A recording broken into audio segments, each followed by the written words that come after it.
लिखा इन्होंने √3 क्या है, √3 इज अ इरेशनल नंबर।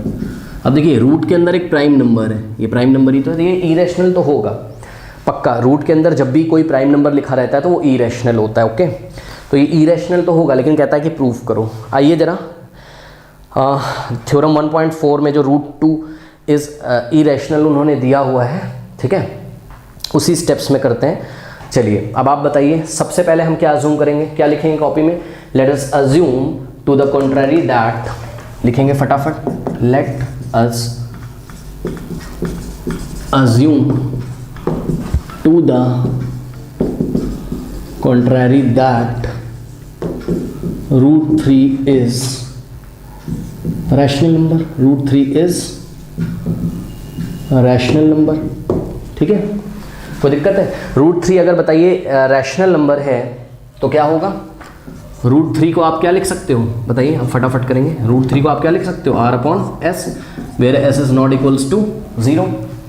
ठीक, अब हम क्या सोचते हैं, let us suppose R and S have a common factor other than 1.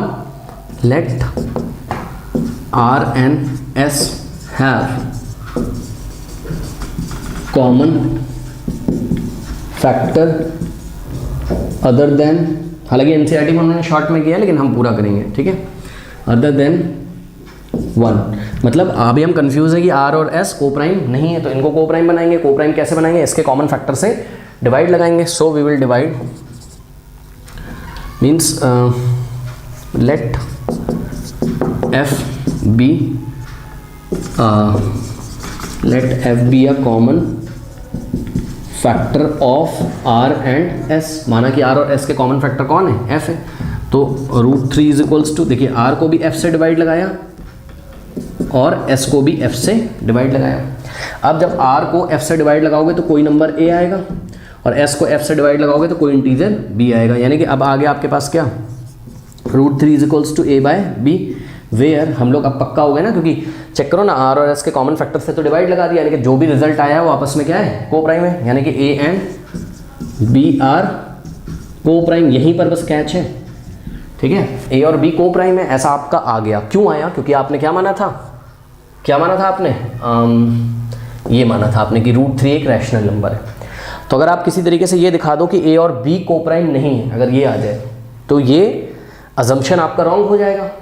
तो इसका मतलब √3 क्या हो जाएगा, इरेशनल हो जाएगा। ये अजम्पशन आपका रॉन्ग हो जाएगा क्या, कि √3 क्या है, रैशनल नंबर, ठीक है ना।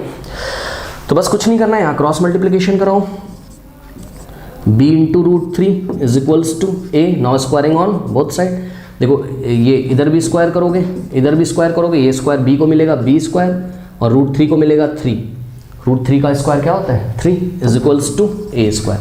तो A इज इक्वल्स टू क्या हो गया, 3B स्क्वायर। अब ये 3 को उधर भेज दो, पहले A की बारी आएगी फिर B की बारी आएगी, मतलब पहले A का कॉमन फैक्टर, पहले A का फैक्टर कौन होगा, 3, फिर B का फैक्टर कौन होगा, 3, यानी कि A और B का फैक्टर कौन हो जाएगा, 3, यानी कि A और B को प्राइम रहेंगे नहीं, हमारा अजम्पशन रॉन्ग हो जाएगा, ठीक है ना। तो ध्यान से चेक करिए जरा, इस 3 को उधर भेज दो, इधर मल्टीप्लाई में, उधर जाएगा डिवाइड में हो जाएगा, यानी कि this implies B square is equals to A square by 3। अब देखिए जरा ध्यान से, A स्क्वायर को कौन डिवाइड करता है, 3। क्या सबूत है, क्योंकि भाई एक इंटीजर आ रहा है ना यहाँ पर, इसका मतलब A स्क्वायर को 3 पूरी तरीके से डिवाइड कर देता है। This implies 3 divides A square. अब ध्यान से चेक करो, 3 A स्क्वायर को डिवाइड करता है और 3 प्राइम नंबर है, तो थ्योरम 1.3 से कोई प्राइम नंबर अगर P है वो A स्क्वायर को डिवाइड करता है तो वो प्राइम नंबर P A को भी डिवाइड करेगा। इसका मतलब 3 डिवाइड्स A, ठीक है। तो ये वाला आपको ध्यान रखना है, 3 A को डिवाइड करता है, मतलब 3 A का क्या है, फैक्टर है। अगर हम 3 को B का भी फैक्टर दिखा दे तो A और B का कॉमन फैक्टर 3 आ जाएगा और A और B को प्राइम नहीं रहेंगे। ओके, तो चलिए 3 डिवाइड से अब क्या होगा, 3 A को डिवाइड करता है, दिस इंप्लाइज कि A/3 अगर हम करें, भाई पक्का हो गया ना थ्योरम 1.3 से कि A को 3 पूरी तरीके से क्या करता है, डिवाइड करता है। इसका मतलब A/3 क्या आएगा, एक क्या आएगा, एक इंटीजर। लेट अस से वो इंटीजर क्या है, C। आपको लिखना पड़ेगा where C is some, where C is some integer, सही है। अब क्या करेंगे, यहाँ से क्रॉस मल्टीप्लिकेशन करा दीजिए, a इज इक्वल्स टू क्या आ जाएगा 3c, ठीक है। Now squaring on both side, तो क्या आ जाएगा a square is equals to, यहाँ पे स्क्वायर करिए, 3 का स्क्वायर क्या हो जाएगा 9 और c का स्क्वायर c स्क्वायर, इधर भी स्क्वायर किया इधर भी स्क्वायर किया, सही है। अब यहाँ पर जो आप करते हो 3b स्क्वायर वाला जो क्वेश्चन बनता है स्क्वायर करके, इसको आप 1 बना लिया करिए। Now put a square is equals to 9c लिखेंगे, put a square is equals to 9c square in equation number 1, इसको 1 में पुट कर दीजिए।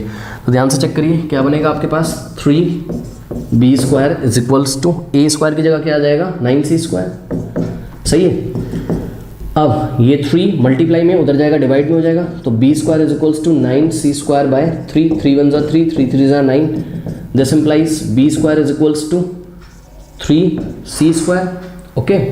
अब 3 को b के स्क्वायर के नीचे भेज दीजिए, यहाँ पे कर रहा हूँ, यहाँ पे कर रहा हूँ, यहाँ पर जगह है यहाँ पे कर रहा हूँ, तो b स्क्वायर, ये 3 कहाँ जाएगा नीचे, तो b square by 3 is equals to c square. अब ध्यान से चेक करिए, देखिए b स्क्वायर को कौन डिवाइड कर रहा है 3, क्यों, क्योंकि भाई एक इंटीजर आ रहा है ना, पॉइंट में तो आ नहीं रहा है कुछ, इसका मतलब this implies what 3 divides b square. तो फ्रॉम थ्योरम 1.3 अगर कोई प्राइम नंबर p है वो किसी नंबर के स्क्वायर को डिवाइड करता है तो वो प्राइम नंबर उस नंबर को भी डिवाइड करेगा, इसका मतलब 3 डिवाइड्स b, 3 डिवाइड्स b। अब यहाँ से देखो जो मैंने बॉक्स में बंद की हैं 2 बातें, ये और ये, 3 डिवाइड्स से 3 divides b means 3 is the common factor of a and b। इसका मतलब क्या है, therefore 3 is the common factor of a and b। 3 क्या है a और b का कॉमन फैक्टर है, इसका मतलब क्या है a and b are not coprime, a और b are non coprime, वो को प्राइम नहीं है, means our assumption was wrong। और जो भी लैंग्वेज लिखी है एनसीईआरटी में आप लिख सकते हैं, देखिए लिखा है a and b have at least 3 as a common factor, a और b के कम